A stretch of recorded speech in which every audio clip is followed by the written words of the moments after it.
एक अगर तुमने ये कहानी शुरू से आखिर तक सुन ली तो शायद तुम्हें भी उस जंगल में जाने का जी चाहे, लेकिन याद रखना वहां से लौटकर आने वाला कोई जिंदा नहीं बचा। कहते हैं उस जंगल के दिल में एक ऐसा हरण रहता है जिसके सींग असली हीरों से बने हैं। सूरज की पहली किरण पड़ते ही उसके सींगों से निकली चमक पूरी घाटी को जगमगा देती है। लेकिन ये चमक सिर्फ खूबसूरती नहीं, इसमें एक अजीब सा जादू है जो इंसान की आंखों को बांध लेता है और उसके होश उड़ा देता है। ये किस्सा शुरू हुआ कई साल पहले, जब एक छोटे से कस्बे में एक नौजवान शिकारनामा रहता था। नाम था आरिफ। आरिफ को शिकार का जुनून विरासत में मिला था, लेकिन उसकी किस्मत में एक अजीब ख्वाब बार बार आता था। काले बादलों के बीच एक हरण जिसके सींग सितारों की तरह चमक रहे हैं, और दूर से कोई आवाज फुसफुसाती, अगर तूने मुझे पकड़ लिया तो तेरे पास जिंदगी भर के लिए दौलत होगी, लेकिन तू लौटकर नहीं आएगा।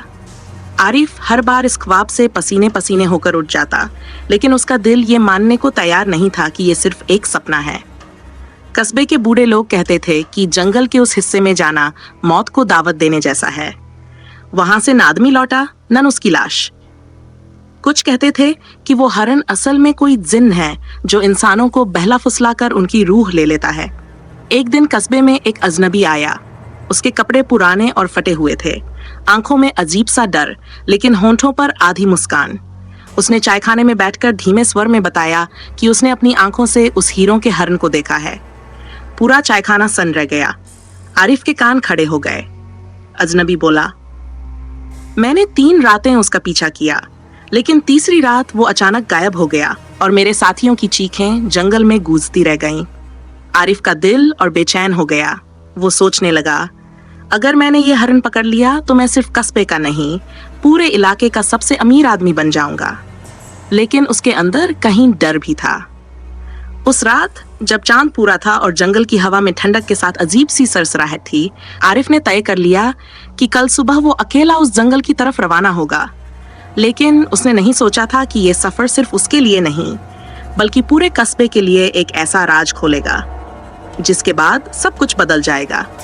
अगले दिन सूरज उगने से पहले आरिफ अपनी पुरानी बंदूक, पानी का मशक और कुछ सूखी रोटियां लेकर घर से निकल पड़ा। उसकी माँ ने दरवाजे पर खड़े होकर कहा, बेटा, वो जंगल सिर्फ लकड़ियों और जानवरों का घर नहीं, वहां हवाएं भी इंसान को पहचान लेती हैं। लेकिन आरिफ ने एक हल्की मुस्कान के साथ माँ को अलविदा कहा और अंधेरी पगडंडी पर कदम बढ़ा दिए। जंगल का रास्ता लंबा और खामोश था, पेड़ों के पीछे से जैसे कोई उसे देख रहा हो। अचानक दूर कहीं एक हल्की सी चमक उसकी आंखों में पड़ी। वो चमक किसी तारे की नहीं थी, वो किसी की आंखों की भी नहीं थी, वो थी हीरे के सींगों की पहली झलक। आरिफ ने अपनी सांस रोक ली। उसका दिल ऐसे धड़क रहा था जैसे सीने से बाहर आ जाएगा। उसने धीरे धीरे कदम बढ़ाए, लेकिन तभी पेड़ों के बीच से एक ठंडी हवा का झोंका आया और कहीं बहुत दूर किसी के हंसने की आवाज सुनाई दी।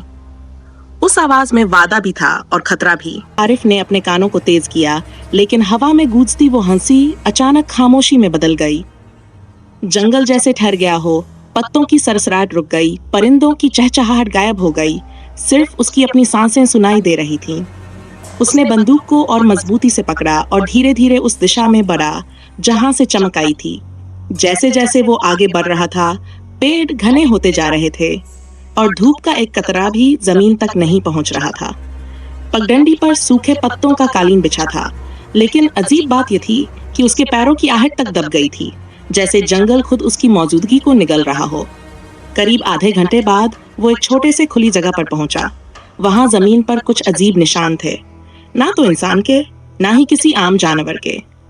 उन निशानों के किनारे ऐसे चमक रहे थे जैसे किसी ने हीरे की बारीक पाउडर वहां छिड़क दिया हो। आरिफ नीचे झुककर ध्यान से देखने लगा। तभी उसके कान में किसी ने बहुत पास से फुसफुसाया, पीछे मत देख। उसका दिल एक पल को रुक सा गया। उसने तुरंत मुड़कर देखना चाहा, लेकिन जैसे किसी ने अदृश्य हाथ से उसकी गर्दन पकड़ ली हो।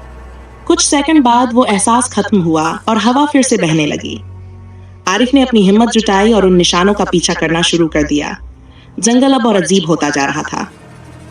एक तरफ पुराने पेड़ों के तनों पर अनजान भाषा में खुदी हुई लकीरें थीं, और दूसरी तरफ जमीन में छोटे छोटे गड्ढे जिनसे हल्की नीली रोशनी निकल रही थी। चलते चलते शाम ढलने लगी, आसमान पर लालिमा फैलने लगी और तभी सामने झाड़ियों के पीछे कुछ हलचल हुई। आरिफ ने बंदूक संभाली और झाड़ियों को धीरे से हटाया। वो नजारा देखकर उसकी आंखें फैल गईं। सिर्फ 20 कदम की दूरी पर हीरो का हरण खड़ा था। उसकी आंखें गहरी काली थीं, लेकिन उनमें एक अजीब सी शांति थी। उसके सींगों से निकलती रोशनी इतनी तेज थी कि आसपास का अंधेरा पीछे हट गया। लेकिन जितनी देर आरिफ उसे देखता रहा, उतनी ही उसके अंदर एक खिंचाव बढ़ता गया, मानो वो हरण उसे अपनी ओर बुला रहा हो। आरिफ ने धीरे धीरे बंदूक उठाई, लेकिन तभी हरण ने अपना सिर घुमाया और उसकी आंखें सीधी आरिफ की आंखों में जा मिलीं। उस पल आरिफ के कानों में वही अजनबी की आवाज गूंजने लगी, तीसरी रात वो गायब हो जाएगा। अचानक जमीन उसके पैरों के नीचे से खिसक गई और वो एक गहरे गड्ढे में गिर पड़ा। गिरते गिरते उसने देखा, हरण वहीं खड़ा था, लेकिन अब उसके सींगों की चमक खून जैसी लाल हो गई थी। और फिर अंधेरा। आरिफ का सिर भारी था और कानों में अजीब सी गूंज हो रही थी। उसने आंखें खोली तो खुद को एक अंधेरी ठंडी गुफा में पाया। दीवारें नुकीले पत्थरों से भरी थीं और ऊपर से पानी की बूंदें टपक रही थीं। उसका मशक और बंदूक कहीं गायब थी। सिर्फ उसकी कमर में बांधी छोटी सी चाकू बची थी। उसने उठकर चारों तरफ देखा तो गुफा में कई अजीब चीजें पड़ी थीं। पुरानी टोपियां, जंग लगी तलवारें, टूटी हुई बंदूकें और कुछ ऐसे कपड़े जो इंसानी थे, लेकिन धूल और खून से सने हुए। उसके दिल की धड़कन तेज हो गई। क्या ये उन लोगों का सामान था जो इस जंगल में आकर कभी लौटे नहीं? अचानक गुफा के अंदर गहराई से एक हल्की रोशनी आई। आरिफ धीरे धीरे उस रोशनी की तरफ बढ़ा। वहां एक तंग रास्ता था जो नीचे उतरता जा रहा था। जैसे जैसे वो नीचे उतरता, एक अजीब सी खुशबू फैलने लगी, जैसे बारिश के बाद मिट्टी की महक, लेकिन उसमें कुछ और भी था, कुछ ऐसा जो उसके दिमाग को हल्का और सुस्त कर रहा था। रास्ते के आखिर में वो एक बड़ी सी जगह पर पहुंचा और वहां का मंजर देखकर उसकी सांस थम गई। उसके सामने पत्थर के बीच एक पुराना चबूतरा था और उस पर हीरो का हरण खड़ा था, लेकिन अब वो पहले जैसा नहीं लग रहा था। उसके सींगों की चमक और गहरी थी, जैसे उनमें बिजली कैद हो। उसके चारों तरफ गुफा की दीवारों में इंसानों की हड्डियां जड़ी हुई थीं, जैसे कोई खौफनाक सजावट। आरिफ का गला सूख गया। तभी एक धीमी लेकिन साफ आवाज गूंजी, तू सोचता है कि मैं एक जानवर हूं? मैं यहाँ का रखवाला हूं। जो यहाँ आता है उसकी लालच उसकी कब्र बनती है। आरिफ चारों तरफ देखने लगा, लेकिन आवाज का स्रोत सिर्फ वही हरण था। उसकी आंखें अब इंसानों जैसी लग रही थीं, गहरी, समझदार और खतरनाक। तेरे गांव के लोग मुझे जानवर समझते हैं, हरण बोला, लेकिन सच ये है कि मैं एक वक्त इंसान था, एक शिकारी, तेरे जैसा ही। आरिफ के होंठ कांपे। तो फिर ये सब? हरण की आंखों में पुराना दर्द झलकने लगा। सालों पहले मैंने एक जिन का शिकार किया जिसने मरते वक्त मुझे शाप दिया। मेरी जान बची, लेकिन मेरी शक्ल ये बन गई। मैं अमर हूँ, लेकिन मेरी जिंदगी इन सींगों में कैद है। और जो भी इन सींगों को लेने आता है वो इन दीवारों का हिस्सा बन जाता है। आरिफ के पैरों के नीचे की जमीन जैसे हिल गई। उसके दिमाग में गांव के लोग, उसकी माँ की बातें और वो अजनबी के शब्द घूमने लगे। तीसरी रात वो गायब हो जाएगा। हरण ने आखिरी बार उसकी तरफ देखा और बोला, तेरे पास सिर्फ 2 रास्ते हैं, या तो तू अभी चला जा और कभी पीछे मुड़कर मत देख, या फिर कोशिश कर और इन दीवारों में हमेशा के लिए जगह बना ले। लेकिन आरिफ ने अभी जवाब नहीं दिया, क्योंकि उसके कान में फिर वही डरावनी हंसी गूंजी, और इस बार वो हंसी हरण की नहीं थी। आरिफ का दिल जोर जोर से धड़कने लगा। गुफा की दीवारों से टकराकर वो हंसी और भी डरावनी हो गई थी, मानो कई आवाजें एक साथ हंस रही हों। हरण ने तुरंत अपना सिर घुमाकर अंधेरे की ओर देखा और उसकी आंखों में एक अजीब सी बेचैनी तैर गई। ये आवाज, हरण की गहरी आवाज कांप गई। ये उनकी है जो कभी यहाँ से नहीं लौटे। आरिफ ने आंखें फैलाकर चारों तरफ देखा। दीवार में जड़ी हड्डियां धीरे धीरे हिलने लगीं, जैसे उनमें जान आ गई हो। खोपड़ियों की खोखली आंखों से नीली रोशनी टपक रही थी और वो सब एक साथ फुसफुसा रही थीं। हम भी लालच में आए थे, हम भी सोचते थे कि दौलत हमें बचा लेगी। अचानक गुफा का फर्श कांपने लगा और दीवार में दरारें पड़ गईं। दरारों के बीच से एक काली, धुएं जैसी आकृति बाहर निकली। उसका चेहरा इंसानी था, लेकिन आंखें बिल्कुल सफेद, बिना पुतलियों के। वो आरिफ की ओर बढ़ी और एक आवाज में बोली जो हजारों फुसफुसाहटों का मेल थी, तू भी हमारे साथ आ। आरिफ ने पीछे हटना चाहा, लेकिन उसके पांव जैसे जमीन से चिपक गए। हरन आगे बढ़ा और अपने सींगों से तेज चमक निकाली। उस रोशनी से काली आकृति पीछे हट गई, लेकिन उसकी हंसी गुफा में गूंजती रही। तुझे लगता है मैं तेरा दुश्मन हूं? हरन ने आरिफ की तरफ देखते हुए कहा, सच ये है कि मैं इनसे तेरी रक्षा कर रहा हूं। ये वो आत्माएं हैं जिन्हें लालच ने यहां बांध दिया है। अगर तू तीसरी रात तक यहां रुका तो तू भी उनका हिस्सा बन जाएगा। आरिफ के माथे पर पसीना था, लेकिन उसका दिमाग तेजी से सोच रहा था। वो समझ गया कि जंगल का सबसे बड़ा खतरा सिर्फ हरन नहीं, बल्कि ये शापित आत्माएं हैं। हरन ने कहा, तेरे पास सिर्फ एक रात है। अगर कल सूरज निकलने से पहले तू यहाँ से बाहर नहीं निकला तो तेरी रूह भी इनकी कैद में होगी।